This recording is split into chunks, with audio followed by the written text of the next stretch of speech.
All right, well, we're at 5:33, so maybe we'll go ahead and get started. And folks can join, keep trickling in. But hi, everybody. Thank you so much for being here tonight and tuning into this special event for World Migratory Bird Day. My name is Katie Baird-Nalvin. I'm the recently hired program manager for Cape Perpetua Collaborative.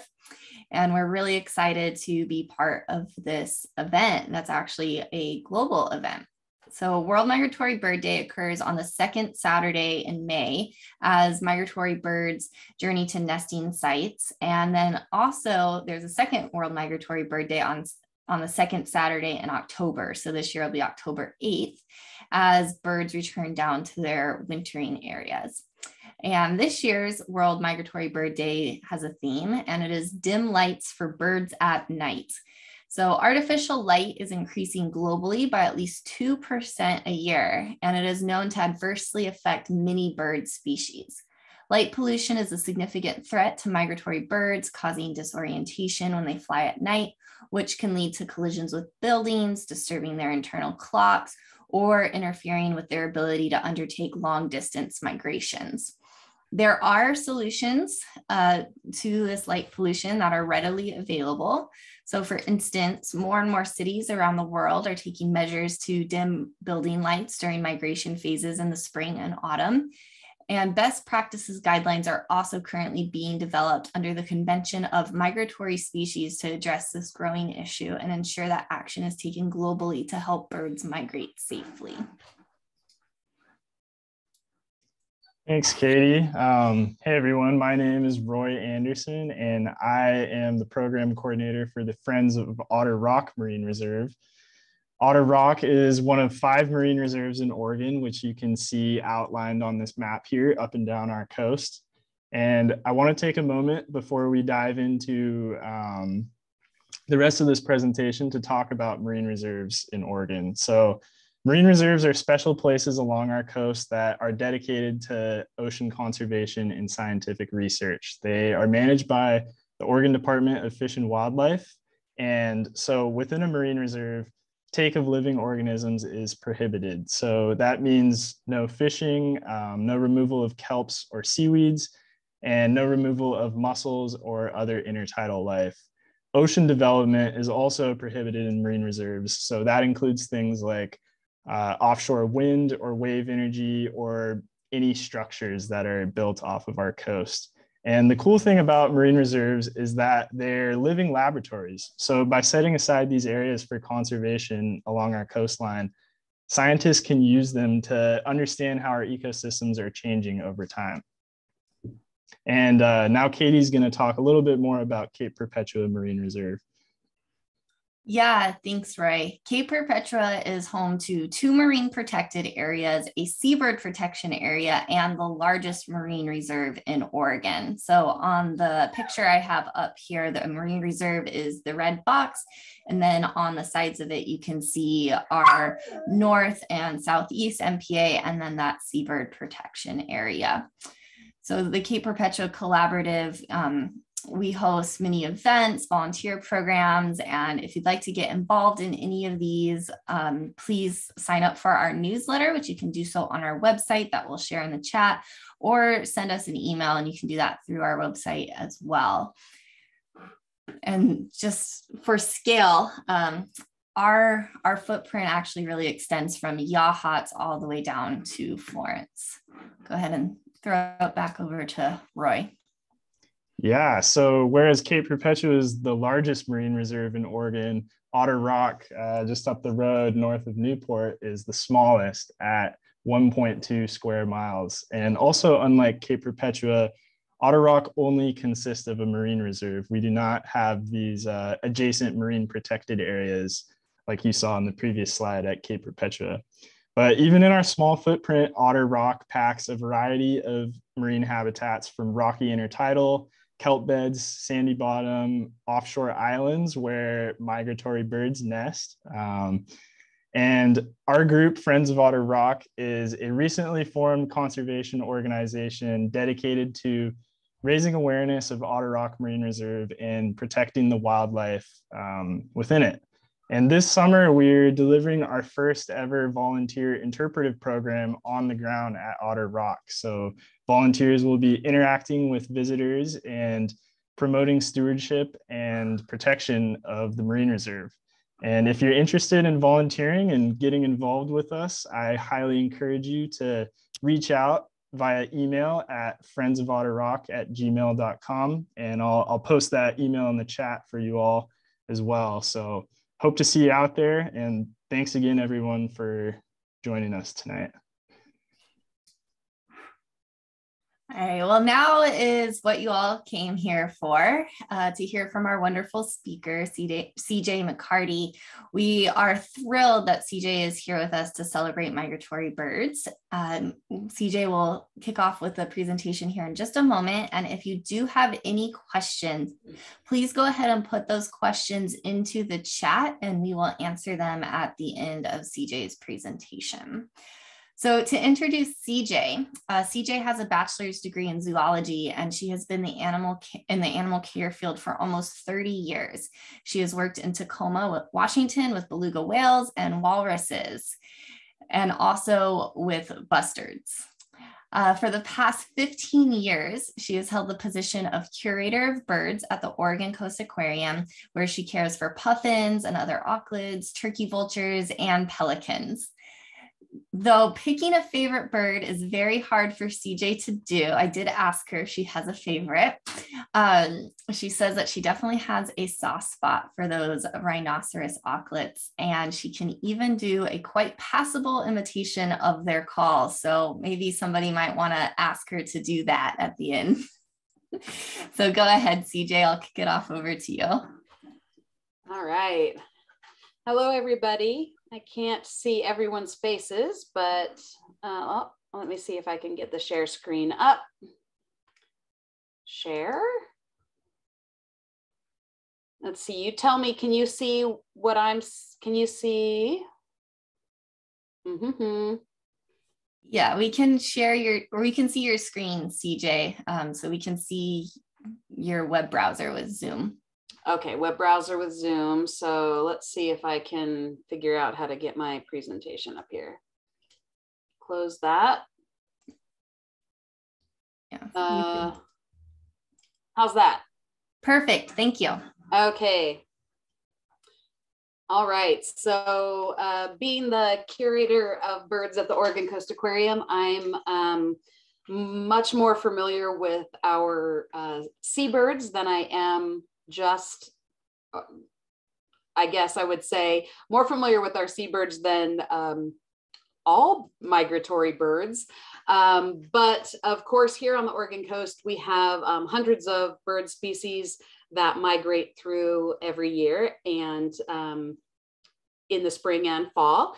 And when I was trying to prepare for this presentation, I was trying to get statistics on that and wanting to know, how many species migrate through. And I really had a hard time getting those lists. But one of the sites that I came across, OregonCoastBirding.com, gives you all the places you need to go to be watching birds at any given time of the year. So that's definitely something that I would recommend. And something else that I came across this year was Birdcast. Have you guys seen this?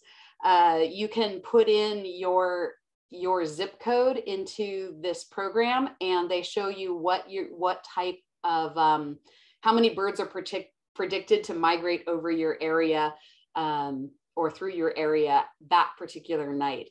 And so that's a super cool tool as you're following the bird migration. Here at the aquarium, we have kind of a mix of birds. Some are less migratory than others. And these are our, this slide is showing you some pictures of the birds that we have in our seabird aviary.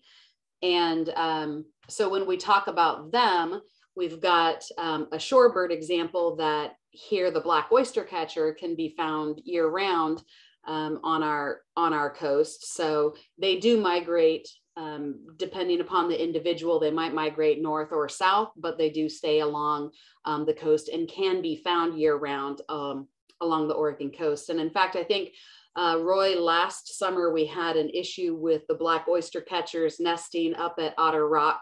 One of them had some filament of some sort around its foot, and Fish and Wildlife was trying to capture that bird, and they were incubating eggs, and so they were trying to capture that bird up at Otter Rock.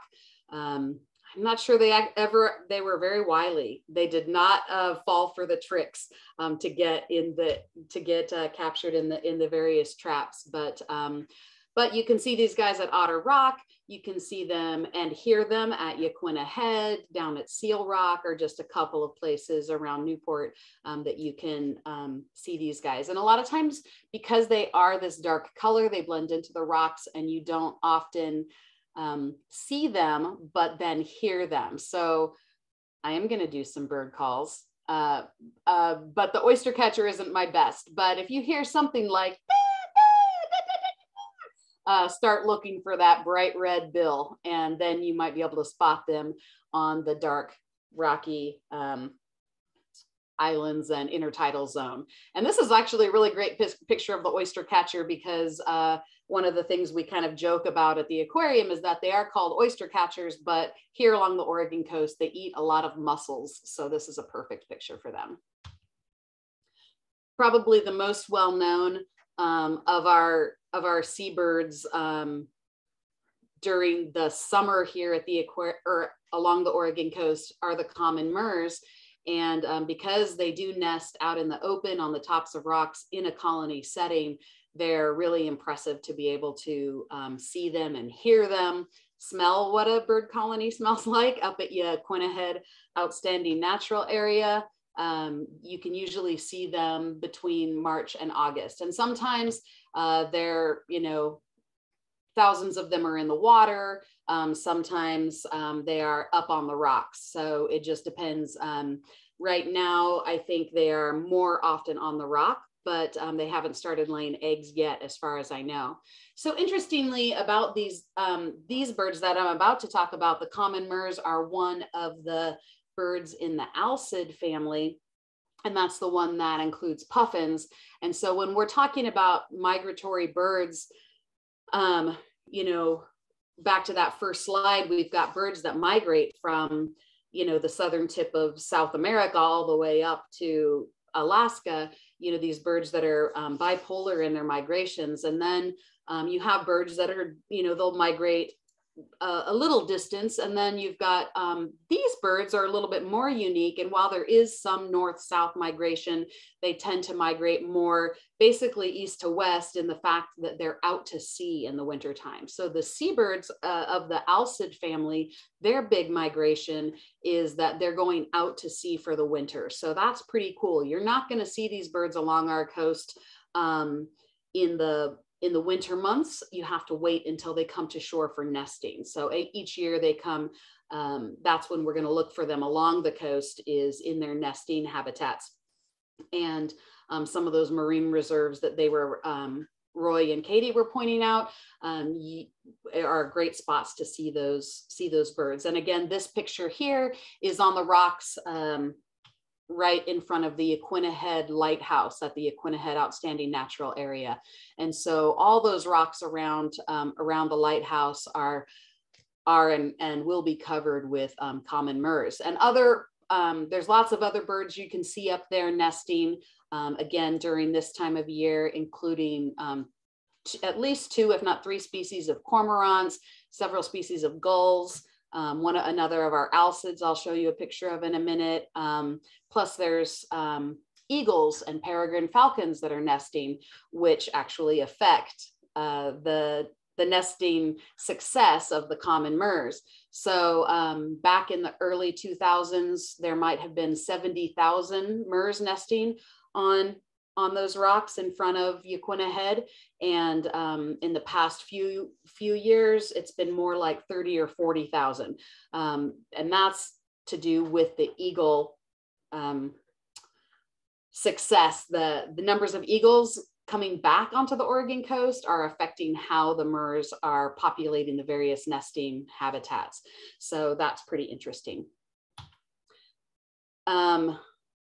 Let's see. Oh, another of our birds that we have here at the aquarium in that alcid family, the family that puffins belong to, are the pigeon guillemots. And you can usually see them between April and August. Also up there at Yaquina Head is a great spot to see them. You look for those bright red feet. I cannot mimic a pigeon guillemot, but they have a really high pitched trilling voice. And you look for these white wing patches. So you see a smaller black bird flying past from the rocks to the water, and you look for those wing patches. Not to be confused with the white rump patches of the pelagic cormorant, which is a lot bigger bird, but these wing patches are going to be really flying through the air. And how these birds fly, is one way to identify them is their rapid wing beat. The common murres, the tufted puffins, the guillemots, they are built to dive underwater using their wings to propel. So when they fly in the air, they're quite heavy. So they have to beat their wings really fast. And that's obvious as you're watching, if you were at Yaquina Head and watching the birds coming to and from the rock, you're going to notice that rapid wing beat in their flight. And that's something interesting to see. But the pigeon guillemots can be found in lots of places. Again, some of those marine reserves up at Otter Rock. You might see them even in places like under Yaquina Bay Bridge or along the docks, under the docks here in Newport. So there's quite a few places you can watch for, notice the pigeon guillemots either on the water or going to and from their nest sites. And in fact, Oregon State University has a, if you go to their webpage, they have a nest cam, or they have for the past few years, and you can actually watch a pair of pigeon guillemots nesting in a couple of different nests, and right here at the NOAA docks. So that's pretty interesting. A way to bird watch from the comfort of your own home. Tufted puffins are such an iconic Oregon coast bird, I think. And they again,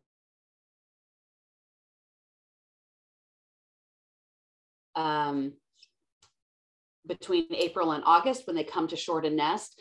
But in Newport, there's not any spots that I can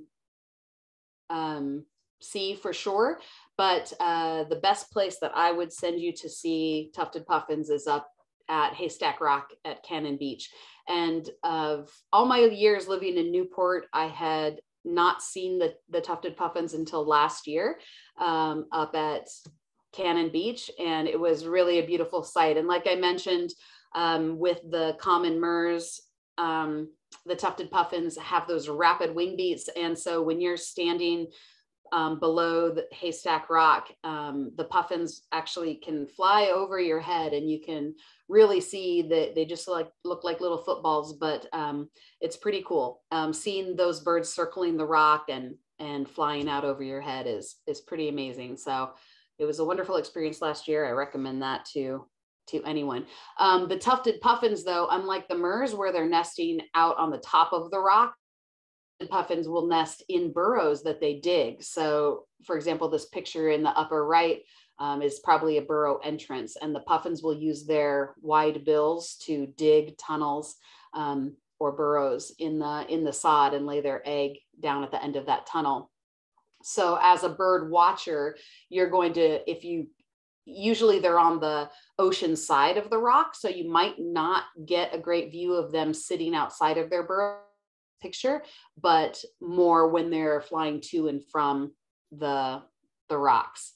So again, the whole the migration of these birds is out to sea in the winter and coming to shore during the spring and summer. And in fact, once their chicks are ready to take care of themselves, the parents head back out to sea, and depending upon which species, they will, the chicks fledge themselves, like the puffin chicks and the guillemot chicks. They just sort of leave the nest on their own and head out to sea and join other birds. Or in the case of common murres, because they are up there on the top of the rocks and vulnerable to those predators I mentioned, like eagles and falcons, the parents actually take the chick into the water, get the chick to jump off the rock. They're actually called jumplings, to get into the water. And then the dad spends the next couple of months swimming around with the chick, which was in a previous slide. There was a picture of an adult and a young murre, and that's what's going on there. Let's see. Also at the aquarium, we have a pair of turkey vultures, and it's really funny how if you don't know about something, you don't often notice them. Maybe you've experienced, you buy a new car and you're really excited about it, and then you start seeing that car on the road, but you didn't notice how many of those cars were on the road before you got yours. For me, working with birds was like that. So when I came to work at the aquarium when I was younger, I grew up in the Puget Sound, and I thought I knew about the animals up in the Puget Sound. And it wasn't until after I worked here at the aquarium that when I went home, I started noticing pigeon guillemots swimming around in the sound in the summertime. And likewise, I didn't notice the turkey vultures until we got a pair of turkey vultures here at the aquarium. And so it's just a point to the fact that days like this and tomorrow, when we're celebrating migratory birds and we're telling you, hey, get out there and look for them. It's a pretty amazing experience. Your eyes are going to be open to all the different types of birds that you didn't even know were there. You just have to pause and look. The turkey vultures that we've had at the aquarium have just been really great ambassadors, letting people know that they're here right on our coast. People think they're desert birds and that they just fly around waiting for people to keel over from dehydration. But no, they're here on our coast, and yep, they help clean up our environment here. And we see them a big part of the year. Myself and a couple of coworkers, we have a text chain that we try to be the first one of us to see a turkey vulture each year. And I saw one on my birthday, which is the end of January. So that was pretty early this year, but normally end of February or March, we start to see the vultures up here. And the turkey vultures are, as a species, partially migratory. So depending upon where you live. So if you're in Southern California or you're in Texas, you're going to see turkey vultures there at that latitude year round. But when you're up here in Oregon or all the way up into very Southern Canada, the vultures will migrate up. And here on the West Coast, the vultures seem to migrate all the way from South America. So they migrate all the way from South America up to these, up to our states. Whereas on the East Coast, they're just migrating, from the southern states north. So the birds that we see up here have traveled quite a ways to be up here. And it's pretty cool to watch for. And so a quick trick just to be able to identify a turkey vulture from another large bird flying in the air. Obviously, if you can see them close enough to see the underside of their wings, they've got that nice, the nice white feathers. All their flight feathers are white on the underside. And then of course, if you can see their red head, but if you just see a large bird in the distance, you want to notice that their wings tip up slightly on each side, kind of like a shallow V for vulture. And because they have such a long wingspan for their body weight, they're like a kite, so they rock. So if you see a shallow V and it's rocking, that's always going to be a turkey vulture. So yeah, they're here up on our coast for a good part of the year. So keep your eyes out for those guys doing their job, helping to keep the environment clean, get rid of diseases that dead animals might have. So purifiers, that's what they are. So we're happy about the turkey vultures.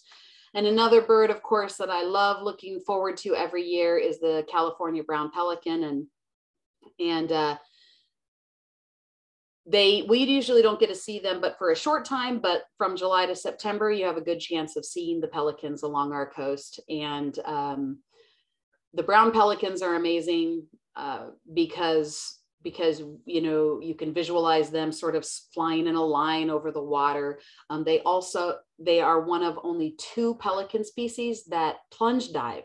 So you know that pelicans have this loose skin under their beak, which is called a gular pouch, and they can scoop up to like 3 gallons of water in that pouch. That skin will stretch. So pelicans, any species of pelican, can scoop fish on the surface of the water, but brown pelicans are one of only 2 that do the plunge diving. So sometimes these birds will get up to even as high as 60 feet above the surface of the water and dive down. And at the last minute, they kind of do this little twist, throw their wings out behind them and dive into the water, plunge into the water and scoop those fish. So pretty amazing birds. And we've had pelicans here at our aquarium since the end of 2013, and it's been really amazing learning about those birds. So we're not going to get to see them in the spring migration, but because they're not up here yet, but we will get to, we might get to see them during the fall migration. They might be heading back. Right in the middle of the fall migration. So we can look for those pelicans just here in Newport, right at the South Jetty. We can see the pelicans. They'll often pause and sit on the rocks and the rock fingers that come off the South Jetty, and you get to admire them up close. And even down in the bay, you might get to see them there, down by the fishing boats sometimes. Super cool bird. So another thing that Katie mentioned people might have an interest in is what happens when you see an injured bird. And here at the aquarium, we do play a role in injured wildlife, in injured birds specifically, also sea turtles. But living a life out in the wild is not always easy, and sometimes it's during the migration that birds get in trouble. Maybe they run out of food, or maybe the weather is working against them. We've had pelicans, I don't know, about 6 years ago or so, stayed up in Oregon a little bit too long. The weather changed. There were birds with frostbite. Sometimes a storm will get birds off course, and then they don't have food. So when you're out you're out bird watching, if you see a bird that looks like it's lethargic, it's not getting away from dogs and people, definitely that's not normal behavior for a wild animal. They should want to get away, and you're concerned. So what do? The first thing you want to do is call for advice. And here in Newport, you can call us, just the main aquarium number, and our program is that whoever answers the phone should take your number. They tell a member of the bird staff, and then we call you back. And in that case that we agree that bird is in trouble and might need a hand, then we can give you some advice about how to do that. Always remember, when you're concerned about wild animals, wild birds, to take care of yourself. Make sure you're not going to endanger yourself trying to help a bird. I was tempted to do that on the bridge one time because there was a bird that was hit by a car. Make sure you're in a safe place. You're not going to get hurt. And also then make sure, if you're trying to help a bird, just because it's injured doesn't mean it's not going to try to defend itself. And so birds have longer necks than you think they do. And so you want to make sure you're protecting yourself. You're not going to get a beak in the face. Using towels to pick up animals or a wild bird is helpful. You can help control them that way. And then another thing about trying to help a bird is limiting the stress to the bird. As humans, I think, well, we want to be comforted, and we think how we comfort an animal is comforting to them. But if you're a wild bird and a person has picked you up and is singing sweet songs to you, that's terrifying. So you need to remember that, in fact, holding a bird, petting it, telling it it's going to be okay is not comforting to that bird. So you want to put it in a box, maybe a sweatshirt or a towel in that box so it's not slipping around. And then you want to keep it in a quiet, not too hot, not too cold place. And don't offer it food or water because it might not be ready for that. And you might not have the right type of food to offer it. Even if it's a gull, potato chips are not the right type of food for that. So if you were ever going to try to help an injured bird, those are just some reminders. And we do have nearby us over in Corvallis is the Shintimony Wildlife Rehabilitation Center, and up in Astoria is the Wildlife Center of the North Coast. And so those numbers are there as well. And so here at the aquarium, our role with wildlife rehabilitation mainly is coordinating with humans. So we, having discussions about the types of animals, giving instructions on the best way to deal with that, accepting birds from the public. In extreme circumstances, if we've got enough people on staff in a given day, we might come out and help. For example, there was an eagle with a twisted wing up at Yaquina Head. We were able to come help take that bird back. But we basically want to stabilize the birds. And right now at the aquarium, we don't have a full rehabilitation facility, and which means in most cases pools and flight space that we can rehabilitate a bird all the way to release, because we need more of the bigger space once they get stabilized so that they can be strong enough to get back out into the wild. And so when we receive birds, we, for the most part, transfer them to other facilities, specifically those two that I mentioned in the previous slide. And another part is humanely euthanizing an animal. So it's the right of the animal also not to suffer. We need to help them if they have an injury that is not repairable or is not going to be repairable in a way that they'll be able to take care of themselves out in the wild. Then we're going to want to eliminate their suffering. And so we are able to euthanize them in a humane way with a sedation injection so they can go straight to sleep. That's a hard part, but definitely a necessary part of our job as well.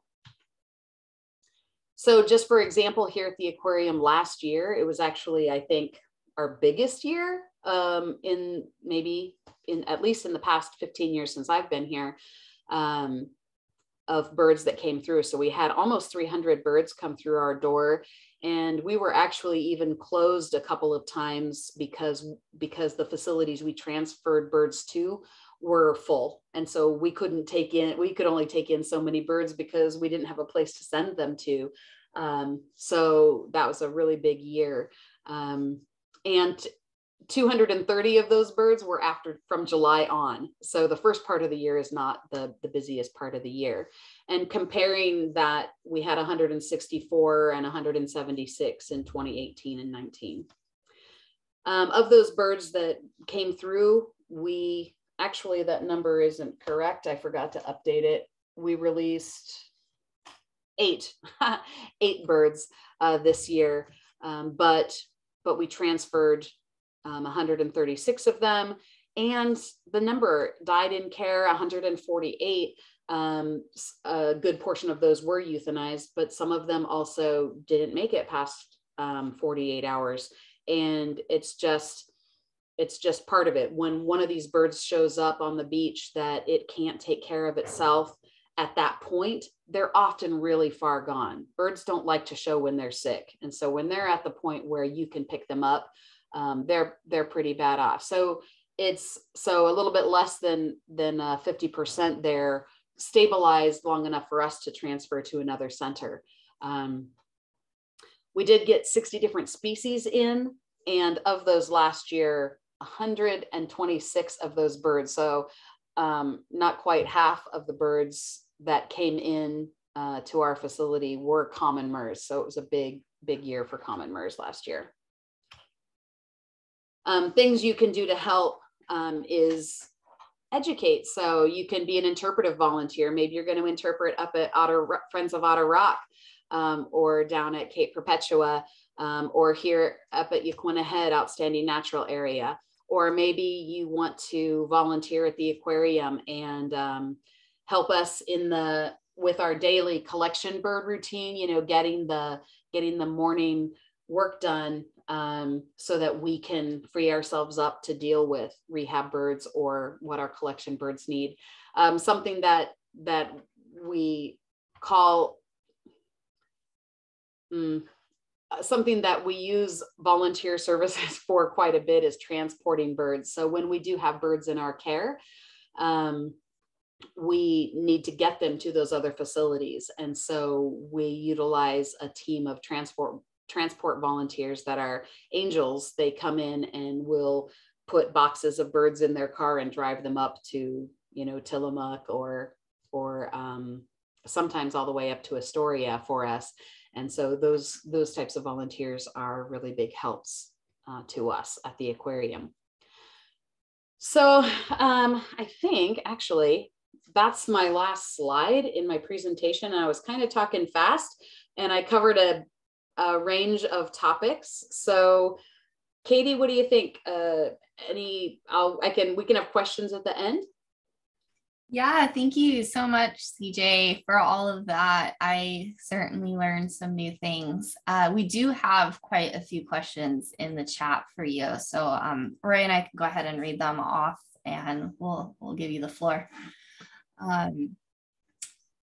Let's see. So one of our questions was, CJ, could you speak about the Important Bird Area program worldwide? The what? Important Bird Area program. Are you familiar with that program? No. Did you stump us? Paul, can you give us a little bit more in the chat? We'll move on. Actually, another question is, could you speak a little bit about the marbled murrelet?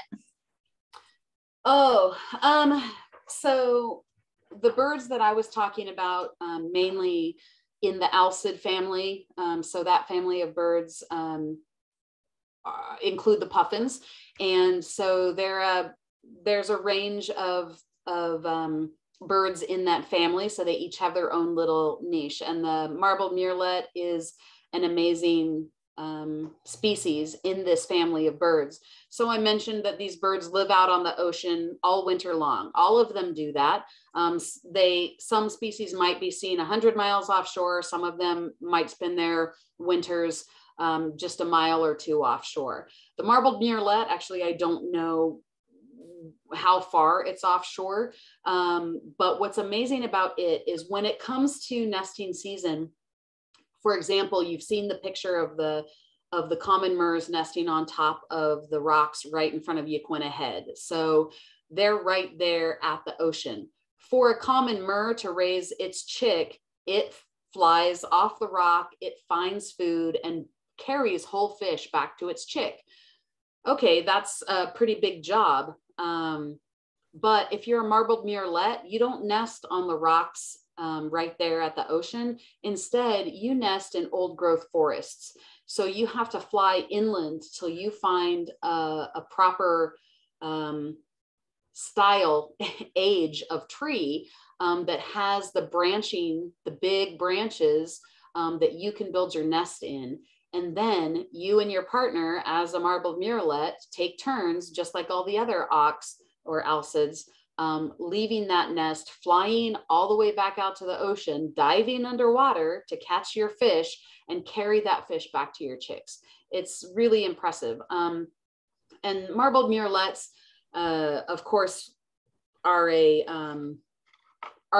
have been big subjects of debate because they get in the middle of the logging industry because they need that special type of tree, those old growth, potentially second growth trees that they can nest in. And so if those old growth trees are being logged close to the ocean, that means the murrelet has to fly further inland, and that's going to be harder for that bird to be reproductively successful if they can't get enough food for those chicks. So if you're trying to protect the marbled murrelet, then you want to protect nesting sites that are closer to the ocean than further away. And then of course, when that impacts reality of people's livelihoods, you're going to have arguments. So that's something really interesting about them. Something else interesting about them is that they are really hard to study because they are camouflaged, and they're up in these really high giant trees. And so there's been lots of different studies on lots of different ideas on how to find the marbled murrelets, and the aquarium we've participated in. We're trying to participate in two. One, there was a drone study, and so they wanted to use heat signatures to identify where the murrelets were in the trees. And so they asked us if we could show them one of our smaller birds, which was the guillemot, which is still larger than a marbled murrelet, and we put it in a cage so that they could put the drone above it and measure its heat signature, record its heat signature, to see how far the drone could register that heat signature, how far away it could be, so as not to scare the murrelets in the wild. And then something else that is just happening this year, we were asked to participate in, is down in the Redwood National Forest. They are trying to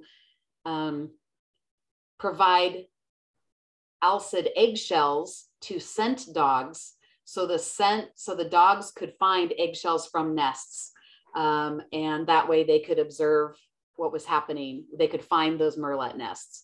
So very mysterious birds, a lot of controversy about them, but amazing natural history. Whew. Thanks for all that, CJ. I guess I need to look into training my dog to find some eggshells, huh? Right? Yeah, thank you for all of that information. Just really quickly to bounce back to that important bird area question, Paul included a little bit more information to share that this was a program started in England, and it identifies special areas for birds. And Paul says we actually have about 100 important bird areas in Oregon and 30 on the coast, including for the murrelet. So that's really great information. And just so everyone on the call knows, Audubon is actually hosting some community science events for the murrelet later on in the summer. So I put that link up above in the chat, but I'll throw it in again. Roy, when I get that link back in the chat, could you go ahead and ask CJ our next question? Yeah, thanks, Katie. We have a couple more questions in the chat. So the next one is asking, is the avian bird flu affecting seabirds? Yeah, the avian bird flu. So what I've been told is that, yes, brown pelicans, pelicans in general. Okay, so what I understand about this particular bird flu is that it seems to be affecting more wild birds than the last bird flu that went through, which was in 2015, I think. This is a highly pathogenic influenza, so it is being passed readily. It is affecting a lot of raptor species, and also gulls and shorebirds are supposed to be affected. Now I haven't heard specifically about alcids. Again, those birds that include puffins, but other sea ducks, other sea birds have I have been told are susceptible. And the waterfowl, so as with the last bird flus that we've been familiar with, waterfowl seem to not be symptomatic, so they don't show that they're sick, so geese and ducks, but they carry it. And so that's a big problem as they are migrating through. If they're stopping and hanging out in areas that other birds are hanging out, then those birds can get it and can get sick. There's a lot of information you can follow on the current highly pathogenic avian influenza outbreak. It has been recorded in the Pacific Flyway. So I showed you that slide that covers more than just Oregon. And it has been detected in Oregon and Washington. And so, yeah, we are worried about the seabirds. I haven't gotten too much information about like the wild bird colonies, like so for the MERS that are out there on Yaquina Head, but definitely at the aquarium we are taking precautions, and I'm trying to get all of our birds under cover so that wild birds migrating over can't accidentally get any of the disease in our areas. And also we have closed our wild bird rehabilitation program so as not to risk bringing any disease on site. I'm not sure if I actually answered the question, but that's sort of a roundabout way. Yeah, thanks. It'll be interesting to see as we find out more. We have another question that I'm pulling up. Can you speak about why we need to keep dogs on a leash? At the beach, yeah. So, well, in lots of places, but here we're talking about the coast. So birds are going to be nesting in various places. You know, we've got you know, these marine areas, these marine reserves are real helpful. A lot more education and signage about, you know, don't climb on the rocks, don't let your dogs run up on the rocks. On some beaches, and specifically, we have shorebirds that nest right on the beach, and one of them is the endangered snowy plover. And so that might be, you know, in some areas in Oregon, definitely in California, you'll see kind of roped off areas. You can't use, saying that you can't use your ATVs, your recreational vehicles out in these areas. You need to keep your dogs on leashes. And basically by doing that, you can help give the birds the space they need to be comfortable enough to stay with their eggs, stay with their chicks. Because if you get too much action happening, scaring them off their nest, then they're not going to be able to successfully raise their chicks. And that can be on the rocks, and that can be on the sand. So keeping your dogs on leashes, you know, especially when you see posted areas, you know, pay attention to those signs. If there are areas along the coast or where you're at that says, you know, keep your dog on the leash because of, then definitely you want to abide by that to help give those birds their space.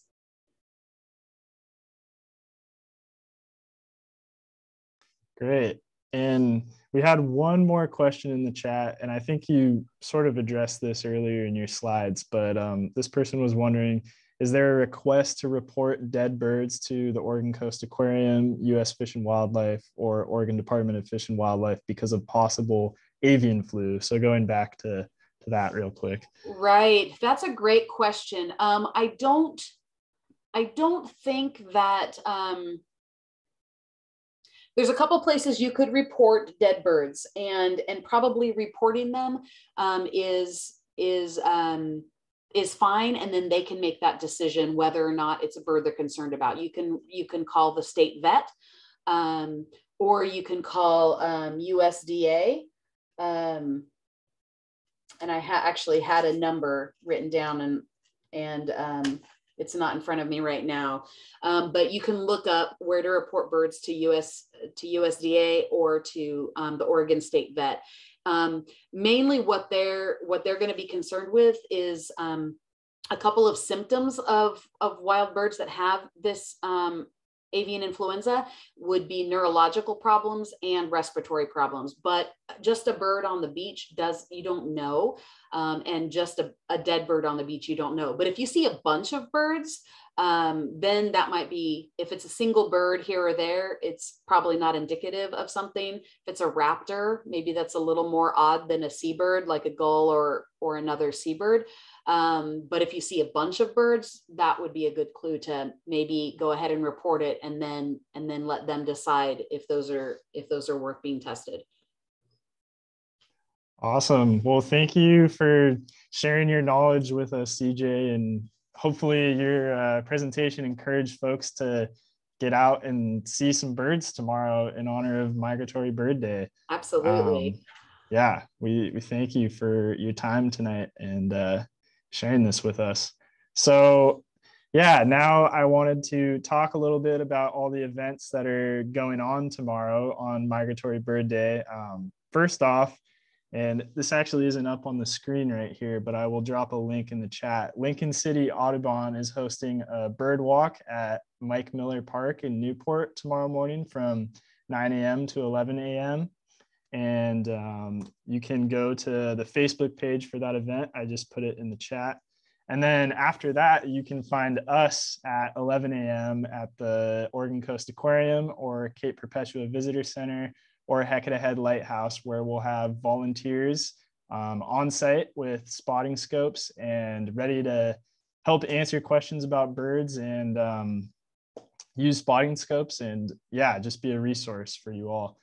And also, if you don't want to come to those sites, you can also go birding at many other sites on the Central Coast. And I'm also going to drop a link to a handy list of sites other than the ones that we just talked about here in the chat, which you can also go to tomorrow. So there's plenty of options, but I think the important thing is to just get out there. The weather isn't going to be super great tomorrow, but Migratory Bird Day only happens once a year. So yeah, you just got to get out there and enjoy. It's Oregon after all, right? If we wait for the good weather, we never get out. So we hope you all get out there, and just an extra special thank you to everybody for tuning in. We really appreciate your support of all of our organizations and your love for birds. And we'll get this chat uploaded to our Zoom account or our YouTube channel very soon so that you can revisit and share it. So thank you, everybody. Thanks once again, and we'll see you tomorrow.